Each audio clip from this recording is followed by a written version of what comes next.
quel a été voilà, très concrètement l'impact de ce concours d'éloquence pour les collaborateurs, pour les collaboratrices et surtout pour la politique diversité du groupe?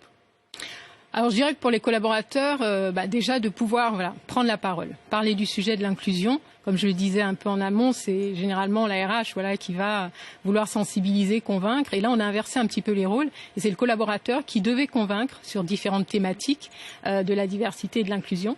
Donc je pense que ça leur a déjà donné la parole et c'était quelque chose de très fort.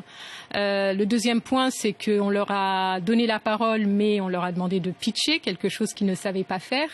On sait que l'art de pitcher dans l'entreprise aujourd'hui, c'est vraiment une compétence très recherchée. Donc on leur a apporté cette compétence. Enfin, quand je dis on dira le cabinet Startup Inside qui les a formés tout au long de ce concours. Donc voilà les deux bénéfices pour les collaborateurs, collaboratrices.